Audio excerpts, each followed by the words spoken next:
Halo guys, welcome back to Dos Kreatif Channel. Hari ini kita ada narasumber yang datang jauh-jauh dari mana? Dari Semarang, Mas. Dari Iya. Semarang. Namanya adalah Ferry. Kalau misalnya Halo. kalian tahu di sosial media dengan nama Woketun. Woketun. Iya. Nah, nanti kita ngomongin soal nama Woketunnya itu nih. Boleh, Mas. Karena beberapa orang mungkin ada yang nganggapnya namanya Wok. Iya, Ya kan? Wok. Iya. Tapi sebenarnya Woke ya. Woke, lebih dalam dibacanya Woke. Oke gitu. Woke karena ya dulu ketika ngechat teman-teman kan oke-nya kayak lebih so asik aja, Woke gitu. Jadi kayak gitu ceritanya. Jadinya kayak gitu. Nah, oke, Ferry. Nah, hari ini gue mau ngucapin makasih banyak buat Sama-sama. datang. Kita ngobrol-ngobrol dikit Iya. soal karir kamu sebagai ilustrator ya dari Semarang yang nanti mendunia. Amin. Oke, Amin, kita amin. akan mulai nih ya. Ferry, bisa nggak ceritain sedikit tentang latar belakang Ferry sebagai Woketun nih ya? Dari awal perjalanannya gimana nih? Oke, jadi halo teman-teman, salam kenal, saya Ferry Akbar, nama aslinya. Kalau di sosial media mungkin lebih banyak yang kenal dengan nama Woketun gitu ya. Jadi saya merasa memulai karir yang sekarang itu dari 2018 awal. Kenapa ada kata merasa? Karena sebelumnya kerja kantoran, jadi masih dulu masih belum tahu mau ke arah mana gitu ya Mas ya. Jadi 2018 ketika memulai full time untuk freelance, itu memulai di platform Fiverr namanya. Sampai sekarang tuh masih ada, tapi sekarang saya udah nggak gunain. Dari Fiverr itu kita nyari duit dulu ya sebelum so idealis sampai sekarang itu harus dapur dulu harus keisi gitu. Lalu pelan-pelan ternyata bisa hidup dari kerja di rumah, terus kliennya dari luar gitu ya. Terus mulai berjalan sekitar 2020 ngerasa stuck gitu dari segi karya. Iya, karena gini. Selama ini kan ngerjain base brief dari klien gitu ya. Ketika base brief dari klien terus ngerjain itu terus menerus, akhirnya dari segi gambar saya ngerasa nggak ada ciri khas. Oke. Ya, Paham nggak ada ya. ciri khas tuh Mas tuh. Baru sekitar 2021 kalau nggak salah, kalau nggak 2020 akhir, saya nge-breakdown apa aja yang selama ini saya suka, apa aja yang selama ini saya tonton, saya konsumsi, mulai dari musik, film, makanan, terus apa yang paling menginfluence gitu. Baru saya rangkum. Terus dari semua ini apa yang masuk ke yang terlihat di gambar saya gitu. Oh gitu. Jadi ketika udah nih terlihat di gambar saya, terus saya breakdown lagi nih, ternyata lebih kuatnya di sini nih, misal manga dan anime itu suka banget. Spesifiknya misalnya Naruto gitu ya. Naruto, nggak One Piece. Nah, One Piece baru akhir-akhir ini Mas. Dulu tuh Naruto tuh sangat menginfluence banget gitu. Bahkan ketika di masa-masa tertentu, ketika lagi ngerasa down banget gitu, Naruto, saya tuh membayangin diri sebagai kayak karakter Naruto gitu, lagi di arc ini nih, misalnya dia lagi ngadepin musuh siapa gitu, terus dia nggak menyerah tuh, langsung bangkit lagi gitu ya. Dan itu juga nantinya akan jadi salah satu faktor kenapa membuat IP gitu ya, karena ternyata IP tuh bisa mempengaruhi mindset kita, bahkan mempengaruhi cara pandang dan pemilihan keputusan gitu. Dari situ, dari Naruto itu ngerasa gak apa-apa, gagal dulu gitu. Jadi dulu sebelum memulai freelance itu kan sempat kerja di beberapa tempat, entah pabrik, bahkan di minimarket juga pernah. Jadi waktu kerja itu juga ngedengerin musik-musiknya Naruto gitu, kayak semangat banget. Ketika ada gagal bangkit terus gitu. Lalu itu yang menginfluence ternyata, yang paling berkesan. Jadi yang terlihat di gambar saya itu adalah karakter-karakter yang keluar warnanya vibrant karena dia pengen ngeluarin energi lebih gitu.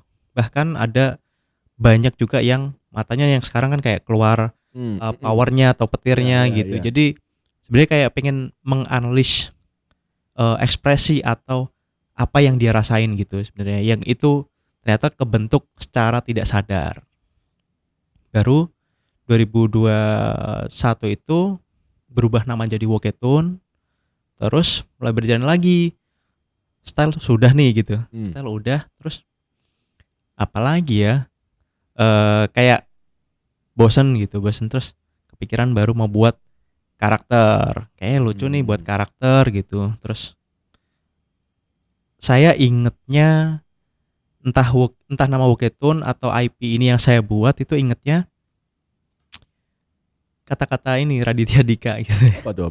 Kayak kalau mau membuat sesuatu itu yang terdekat gitu. Dari yang terdekat. Iya, nah kayak tadi nama Woketun itu sendiri karena waktu itu sering balesnya dengan kata woke gitu. Karena terus gambarnya kartun kan Mas. Ya udah tambahin kartun aja lah. Terus selain itu juga woke itu juga artinya bangkit gitu. Jadi iya ada ngerasa keresahan pengen membuat sesuatu, membuat ciri khas sendiri, jati diri sendiri gitu. Jadi orang ngelihat nggak kayak gambar yang biasa gitu, bukan biasa ya kali ya, lebih umum kali ya. Jadi pengen ada niche tertentu gitu.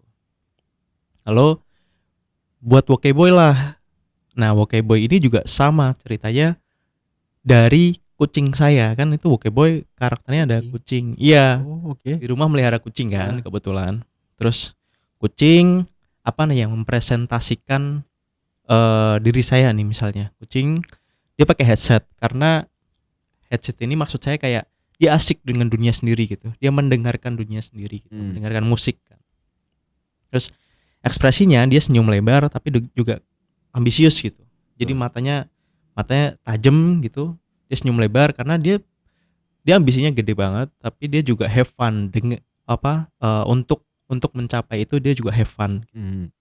Lalu matanya kanan kiri ada petir, ada bintang gitu. Ya tujuannya petir ini kan dia lari nih menuju bintangnya nih. Dia bintangnya dia melihat goals atau cita-cita dia gitu. Filosofinya banyak ya. Iya, lumayan banyak. Dan terus dengan warna-warninya juga itu Mas. Oke, nah Ferry itu kalau salah otodidak ya? Sebenarnya kalau punya background pendidikan desain atau seni gak sih sebenarnya? Nah, kalau untuk background sendiri SMK jurusan animasi sebenarnya Mas. SMK animasi. Ya. Oke. Jadi untuk basic prinsip desain atau garis nirmana itu udah ada dari waktu SMK ya. Dari waktu SMK. Tapi jurusan animasi kan ya animasi ya. Beda ya. Beda. Dulu tuh 3D nggak seperti sekarang juga gitu. Ya, dan betul. Dan sederhana banget. Terus ini Mas, toolsnya dulu lebih sering pakai kertas terus di blot tuh jadi mejanya bawahnya ada lampu. Kayak timpa gitu. Ya kayak opacity-nya dikurangi lah gitu kalau sekarang gitu ya. Iya. Dia ditimpa kertas gitu terus kita gambar kayak tangan gerak nih, set buka gini misal berapa frame, 10 frame gitu atau 12 frame biar halus tag gitu ya. Tapi saya ngerasa kayak aduh, gambar gini lama dilihatnya cuman 1 detik gitu. Gambarnya capek udah seharian gambarnya terus cuman 1 detik terus. Iya. Oh, jurusan animasi kan masih gambar ya. Turunannya juga banyak gitu. Jadi saya ternyata lebih suka membuat karakternya, desain karakter. Betul. Dari misal animasi dibedah ada background, lalu ada storyboard, terus ada mungkin dari segi cerita dan lain sebagainya. Saya lebih prefer sukanya ngulik di karakternya. Nah, kayak gitu. Oke. Kita balik lagi ke Semarang, tempat kamu lahir di sana gak sih? Ya, lahir di Semarang. Lahir besar di sana ya. Betul. Jadi ada ini gak sih? Ada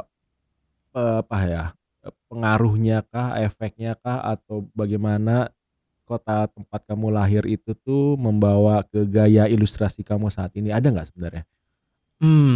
Kalau atau semuanya full dari inspirasi Naruto. Oh, gini mungkin kalau pengaruh influence ya. Kalau influence lingkungan tuh sebenarnya malah bukan kotanya tapi paling terdekat tuh dari almarhum ibu. Oh, oke. Almarhum ibu itu sangat ambisius. Hmm. Jadi beliau yang dulu selalu nge-push kayak, Mas Ferry kalau punya impian kejar aja gitu. Mas pasti bisa kok, Mas bisa. Dan sampai sekarang, sampai beliau nggak ada pun itu tuh masih terdengar gitu, Mas. Oh iya. Jadi kayak itu yang sampai sekarang ngebentuk saya seperti sekarang dan masih nge-push aja kalau ada target, ya udah kencang pikirannya di situ, karena pengaruhnya dari ibu. Sedangkan kalau influence kota sendiri, apa ya, mungkin karena di Semarang saya juga kebetulan jarang ngumpul sebenarnya, jarang untuk berkomunitas gitu. Mungkin kalau akhir-akhir ini ketemu dengan beberapa teman freelancer gitu. Tapi influence malah dari luar Semarang. Kalau dari di Jakarta tuh pasti lebih banyak karena kan tren atau pop culture tuh biasanya awalnya dari Jakarta dulu nih, baru daerah lain ngikutin gitu.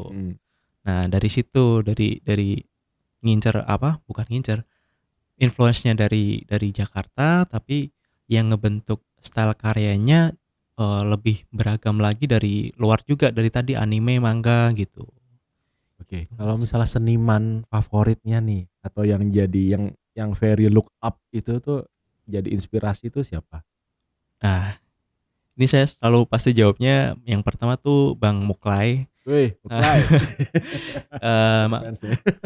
Shout out karena kemarin diajakin pameran ke Jepang. Beliau tuh langsung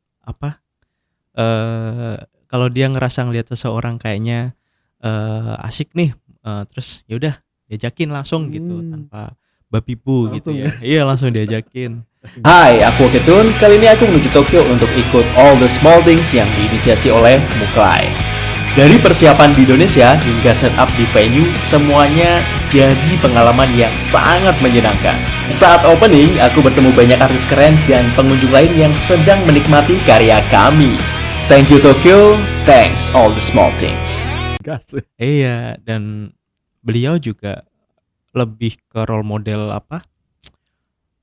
endurance dia tuh sangat kuat banget. Oh ya? Iya, kadang gambar sampai subuh gitu-gitu. Dan masih melek, energinya tuh gak ada habisnya itu si Bang Muklai. Terus yang kedua Ko WD Willy tuh lebih suka dia doodle-nya tuh lebih banyak lagi, beragam gitu ya. Colorful juga, lebih bebas dan beliau ramah banget. Kemarin ketemu berapa kali event dan pas ngobrol bareng, ternyata bahkan gak sungkan untuk nanya balik gitu. Kan biasanya kita ngefans kita yang sering tanya-tanya gitu. Tapi beliau benar-benar langsung open. Oh, kamu dari mana? Kamu ini ngajakin ngobrol, ramah banget. Iya, terus yang ketiga ada ini Mas Angga Tantama. Oh, oke. Iya, beliau tetangga sih hitungannya. Tetangga? Ya karena dari Solo kan, Semarang. Tetangga kotanya ya. Tetangga kota gitu. Iya. Jadi sebelum kenal Ko WD Willy sama Muklai dulu terbentuk kayak pemilihan warna juga itu influence-nya dari Mas Angga Tantama. Tadi kan ngomongin warna ya. Iya. Sebenarnya warna yang dibawa Waketun tuh kuat banget gak sih ya? Jadi ada ciri khas lain gak sih yang kamu secara sadar tuh memunculkan di karya-karya kamu? Ciri khas lain selain warna? Wah, kalau warna kan apakah dengan secara sadar, gua harus bedain warnanya kayak gini nih supaya jadi ciri khas. Itu gitu gak sih? Biasanya tuh lebih lebih intuitif gitu Mas. Karena kan style udah terbentuk nih. Style udah terbentuk, sebenarnya plus minus juga punya style itu, karena mau nggak mau saya ngasih batasan untuk mungkin tidak, jangan yang garisnya lebih realis mungkin seperti itu karena nanti akan keluar dari core stylenya gitu, atau mungkin jangan yang terlalu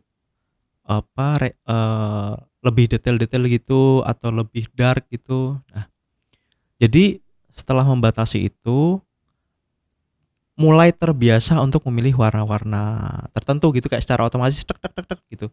Jadi saya nggak ada kalau tone warna gitu lah. Nggak ada? Palet warna itu nggak ada. Oh, nggak ada? Selalu pas ngerjain milih langsung gitu, milih langsung. Oh, wow. Langsung tap. Kenapa tuh kayak gitu tuh?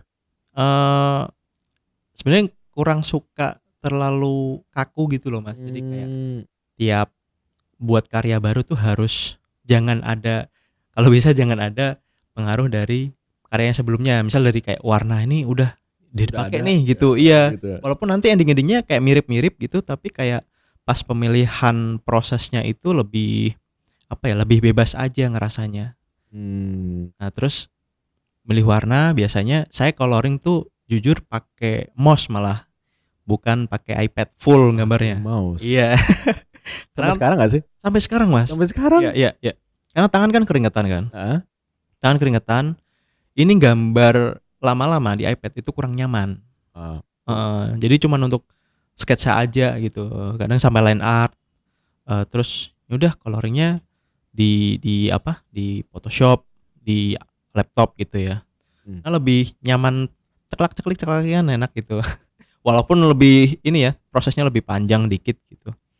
Akhir-akhir ini saya baru mulai nyoba nih, ada nggak shortcut untuk lebih stylenya bisa lebih di grow dikit atau di develop lagi tanpa pakai Photoshop, seperti itu sih, Mas.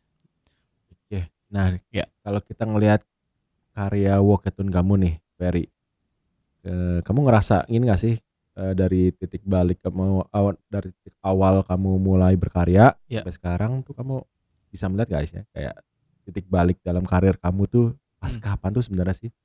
Oh, sebenarnya titik baliknya kayak tuh tiba-tiba tuh jadi dream come true semua. Oh. Iya. Kayaknya ya dari awal mulai full time freelance sih, Mas. Gitu. Iya, karena saya baru realize ternyata nggak bisa di-push kalau kerja. Harus dikasih kebebasan gitu. Dan ternyata apresiasi itu lebih mendukung daripada kritikan. Ternyata seperti itu. Walaupun menarik. Apresiasi lebih mendukung. Iya, ternyata ada kritikan. Dikritik. Tapi ya sekarang mulai terbuka juga gitu. Iya, maksudnya mulai terbuka. Oh, kritik ini membangun, bisa lebih menerima itu ya. Oh, faktor umur kali ya, Mas ya. Faktor umur lebih wise saja. Lebih dulu kayak kritikan jangan masuk dulu gitu. Karena belum bisa menerima. Oh gitu. Jadi dibatasin dulu, terus udah nih dengan lingkungan yang mendukungku dulu aja gitu. Yang kalau nggak dukung ya udah cut gitu aja. Tapi makin kesini nggak bisa nih kalau begini aja. Kamu akan stuck di sini. Menarik. Iya. Terus mulai berubah dari Walkathon itu. Jadi sebenarnya core saya itu karena bosanan, Mas. Bosanan? Iya. Kan itu awal nge-freelance udah dapat klien, ya sebenarnya udah lumayan untuk hidup tuh udah cukup lah, udah cukup. Per bulan tuh udah cukup. Tapi ya itu ngerasa kok kurang ini ya, nggak punya style ini. Style udah punya kok ini yang nggak punya karakter gitu. Udah punya karakter. Oh, ini ya kok pengen kerja sama brand gitu. Terus ini apa lagi ya gitu-gitu, pengen haus terus gitu loh, pengen belajar terus gitu. Baru keinget nih. Nih teman-teman menarik nih. Ferry ini dulu kita pernah ngobrol. Ferry itu pernah ngasih tahu kalau kamu itu menjalani hidup setiap tahunnya itu ada tema. Bener gak sih? Iya, betul Mas. Selalu ngasih tema. Tema tahun ini apa? Tema tahun ini sebenarnya tema itu kayak lebih ke target ya atau gimana sih? Kan tema tahun ini sebenarnya expanding. Oh, expand. Jadi tapi ternyata kayaknya awal-awal ini harus berbenah dulu. Oh gitu. Berbenahnya tuh faktornya banyak, bukan berbenah secara diri sendiri. Ternyata di rumah lagi bocor nih kayak itu mau berbenah iya. secara harafiah iya. Kayaknya perintilan ini harus diurus dulu baru bisa yang lain gitu, Mas. Oh gitu. Tapi emang bener dari awal nge-freelance ngasih tema ini. Kayak misal ngasih tema apa aja? Nah, ini misal awal nge-freelance itu kayak film kan, The Beginning gitu. Kayak trilogi misalnya gitu. Star Wars apa gitu ya. Seru. Jadi tahu nih tiap tema itu yang ngasih guide saya untuk panjang tahun itu. Iya, melakukan itu gitu. Menarik. Terus 2019 ini comfort zone. Jadi saya ngerasa di zona nyaman itu. 2019. Ya. Hmm. Tapi itu juga di tahun di mana almarhum ibu meninggal gitu. Almarhum ibu meninggal. Terus 2020 ya itu lagi down-downnya tuh. Apa ya? Awalnya kayak temanya tuh new awaken apa-apa gitu. Agak malu ngomongnya. dia malu dia. Kayak ya pengen Jadi diri bangkit yang lagi. baru. Iya, Bangkit. iya bangkit Oh, lagi gitu, oke, pengen bangkit oke. jadi sesuatu yang baru lah gitu. Mm-mm. Terus 2020 ya, 2021 Iya. itu apa ya? Saya ke-skip kayaknya 2021. Ke-skipnya lebih karena apa ya? Langsung aja kayaknya di 2022 itu baru collab Mas. Maksudnya baru ngasih tema Mm-mm. sharing and collaboration. Wow, Dari situ spesifik tuh. iya, karena 2022 baru berani membuka diri. Hmm. Sebelumnya 2018 sampai 2021 itu Hmm. nggak mau ketemu orang. Gak mau. Di Gue mau rumah gambar aja kayak gitu. Iya, selain COVID ya waktu Ya. itu ya. Ya betul sih, gak usah Kayak- kemana-mana. Aduh, ketemu orang tuh insecure-nya tinggi Mas. Iya, kayak ini ngobrol dengan Mas nih. Misal saya 4 tahun yang lalu. Hah? Ngobrol dengan Mas biasa aja, saya ngerasa aduh, ini ngobrol sama aku yang dia ada manfaatnya nggak nih obrolanku dengan beliau gitu misalnya.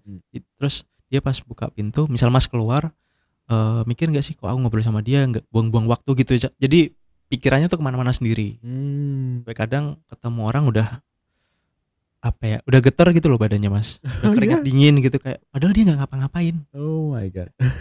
Iya, terus Gitu ya. baru mulai kerja ngafe tuh kayaknya Mas. Ngafe. Iya, ngafe, keluar seminggu sekali keluar gitu. Awalnya juga risih kayak aduh keluar diliatin orang gitu ya. Terus oh iya baru mulai baca-baca buku juga selain tadi buat nama Woketun. Terus baru awal-awal 2021 mulai baca-baca buku self development lah gitu. Oke, ternyata mindsetku nih yang perlu dibenerin gitu ya. Oke, terus mulai baca buku, mulai lebih tertata dan ternyata yang tadi di 2022 orang ternyata nggak peduli kok sama kita gitu, punya urusan masing-masing gitu. Setelah tahu itu tuh kayak wah lebih plong gitu loh Mas. Lebih plong, ternyata selama ini lebih mengekang diri sendiri aja. Ternyata imajinasi diri sendiri aja yang buat penjara di pikiran itu. Ternyata cuma imajinasi ya. Iya, ternyata dibuat-buat sendiri gitu akhirnya. Sadarnya kayak gitu sih Mas. Oke, kita sekarang mau coba ngomongin klien nih. Klien biasanya kan yang paling dekat dengan ilustrator ya. Iya. Baik lokal maupun di luar. Nah, Ferry ini kan kalau di Fiverr itu pasti dapet kliennya itu dari luar ya. Iya, betul Mas. Seberapa sering sih kamu dulu Fiverr itu apa? Kita apply kah atau kita gimana sih? Fiverr tuh dia platform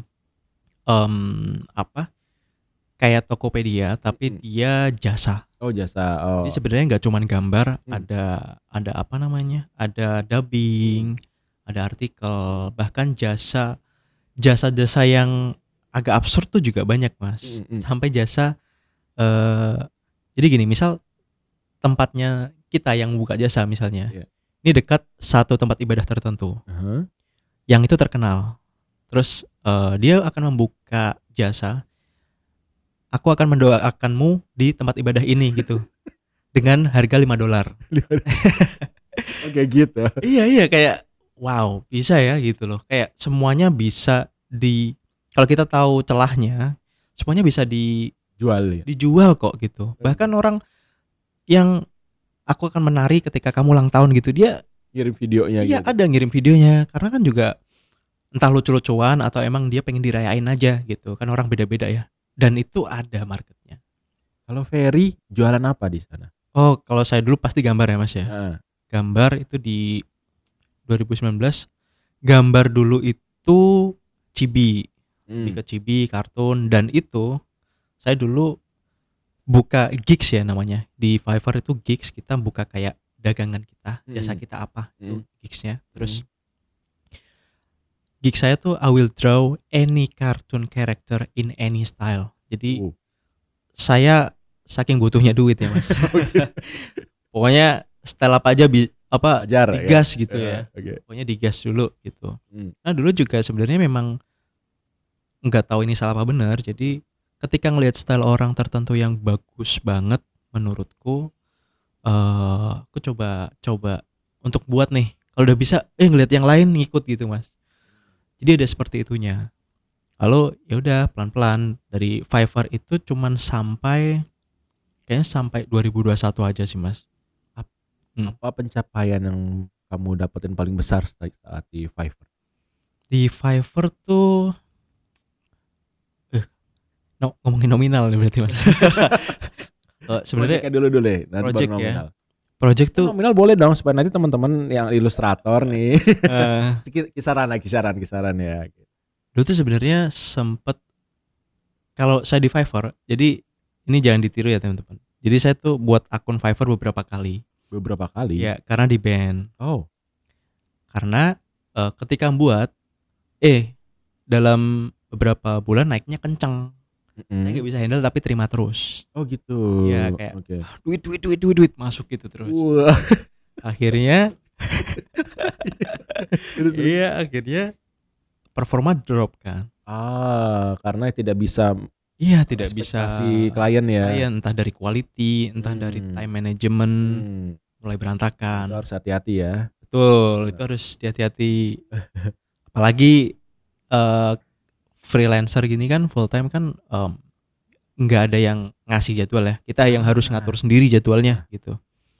Terus sehari kadang sempat ada 30 klien. 30 klien ya, jadi jalan kayak sehari. Jadi kan di Fiverr ada waktunya tuh Mas. Oke. Deadline-nya di hari apa, di jam berapa gitu. Jadi ada time remain gitu. Oh my god. Bisa berapa jam lagi. Nah, itu hampir kayak tiap jam atau tiap 30 menit itu ada terus ganti. Iya kayak gitu Mas. Wah, overwhelming tuh. Berapa yang pernah didapat sih? Biar mungkin jadi inspirasi buat para ilustrator kayak gitu. Kalau kayak gue bisa jualan di Fiverr nih kayak gitu. Ini kalau dulu ya Mas ya. Ya dulu. Kalau dulu tuh marketnya masih bagus banget, jujur. Sekarang susah. Oh iya. Susah sekarang. Kalau ini dari pengetahuan saya dari teman-teman juga yang saya tahu, sekarang tuh harus ngetim. Kalau bisa ngetim ya, kalau enggak akan susah banget. Supaya cepat selesainya atau supaya bisa cepat selesai, karena satu, persaingan harga, yang kedua ada AI. Dulu tuh misal kita dapat $1,000 per bulan tuh masih lumayan gampang. Oh iya. Dulu, iya. Wow. Sekarang udah agak susah. Sekarang bahkan beberapa teman nge-push dengan iklannya. Jadi kayak gigs kita dipromosiin, bayar berapa dolar atau dipotong dari kalau dapat klien gitu ya. Itu juga masih susah. Masih susah. Tapi itu juga terakhir saya masih ngeliat-liat Fiverr tuh 2022. Jadi sekarang udah nggak tahu lagi deh Mas tuh. Jadi waktu itu ya di angka sekitaran $1,000 per bulan tuh masih lumayan gampang. Ya sempat dapat juga ya sebulan tuh $5,000 tuh sempat gitu. Kalau teman-teman yang studionya bisa ratusan juta juga ada Mas. Teman-teman siapa tuh? Teman-teman freelancer juga yang punya studio gitu. Gitu. Di daerah tuh banyak banget studionan. Nah itu tuh ya. Jadi orang-orang di daerah tuh mereka tuh cari duitnya tuh dari internet semua ya. Iya betul. Oh, wow.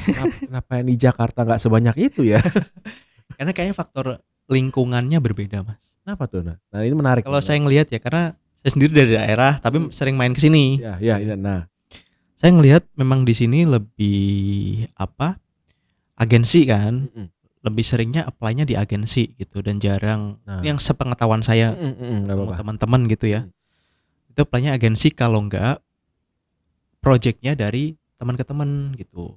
Misal kumpul event apa atau kumpul komunitas apa gitu, dan teman dari komunitas ini misalnya kenal dari orang brand atau kenal dari organisasi apa, disalurin. Oh, ngerti. Iya. Jadi itu yang ngebuat yang kalau di daerah tuh mungkin pertemanannya nggak begitu banyak ya, networkingnya atau gimana. Iya. Akhirnya mereka mencari cara lain, yaitu dari internet. Iya betul.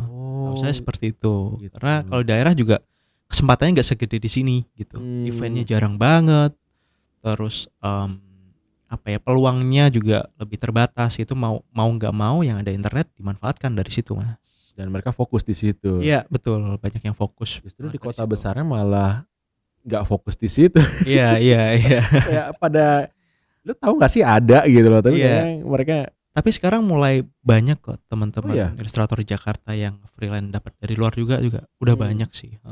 Nah, ada cara nggak sih gimana cara karya kita nih bisa dinotis sama orang luar tuh gimana ya caranya?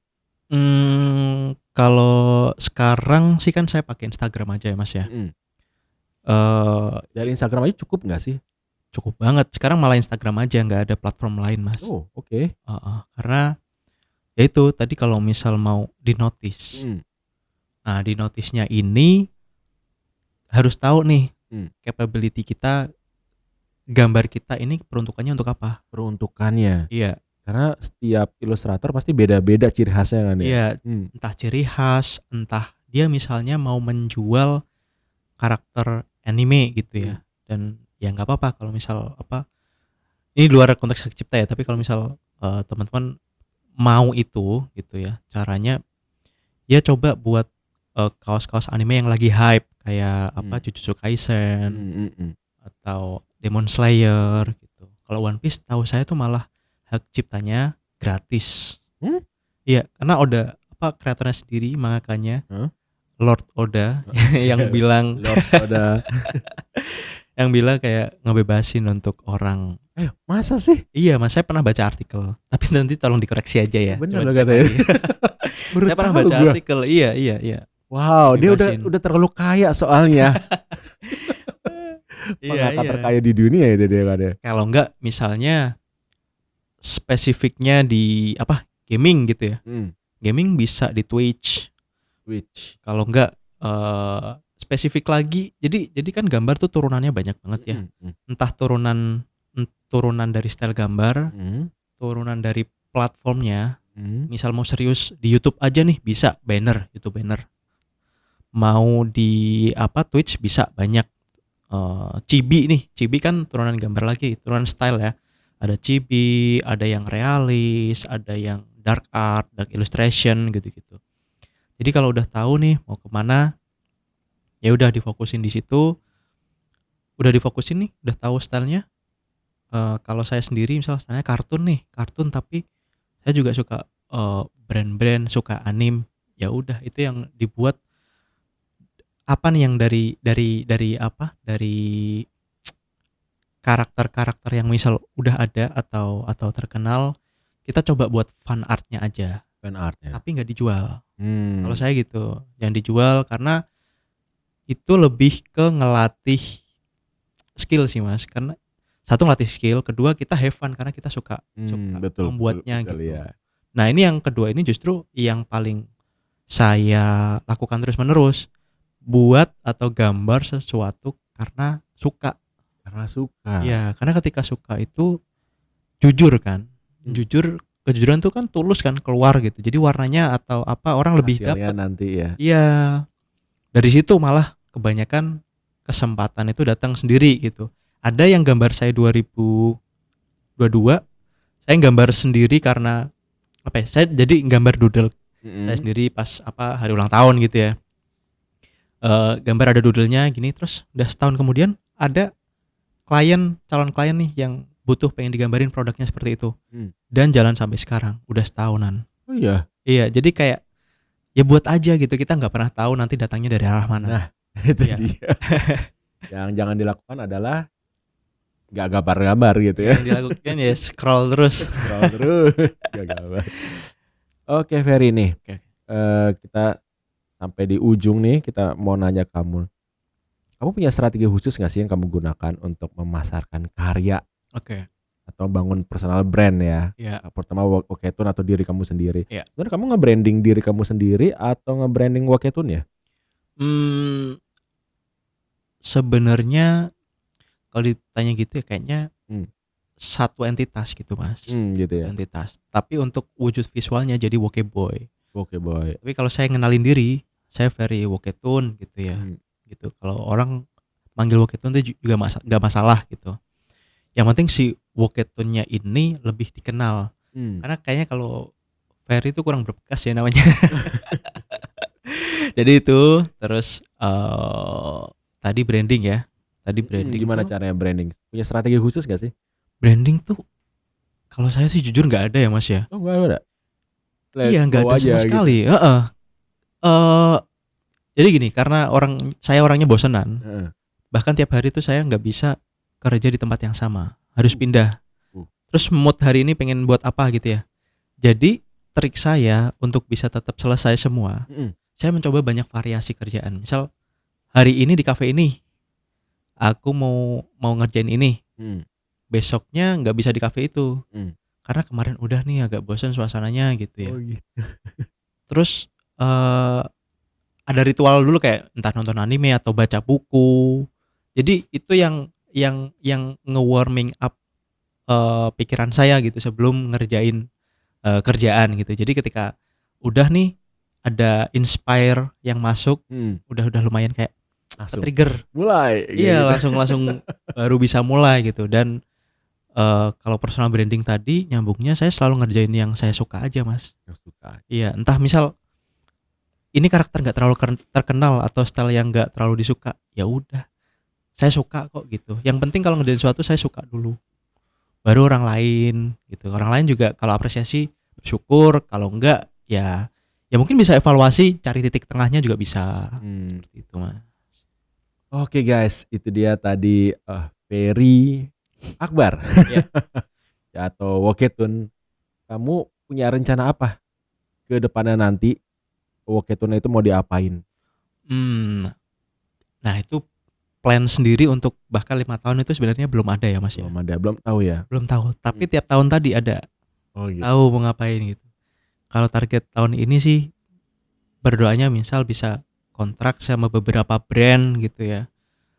Selama 1 tahun gitu. Jadi itu fokus saya untuk sekarang. Kedepannya juga incernya nggak cuma Indonesia, semoga bisa sampai luar juga. Wih, brand dari luar ya. Iya. Karena ngincer apa nih? Ngincer apa? Kalau nggak salah pernah bilang Ferry itu ngincer brand sepatu ya. Iya nih untuk sepatu nih belum ada nyantol ya. Pengen bisa buat collab sama brand sepatu gitu sih Mas. Ini ada di sepatu yang bisa deh. Wah, tapi boleh lokal, tuh Mas. tapi lokal sih, lokal. Gak apa-apa Mas. Boleh banget. Ngomongin. boleh Mas Adri. Soalnya sering nih mereka kayak gitu. Oke guys, kalau begitu sampai di sini dulu episode kita dengan Ferry Woketun.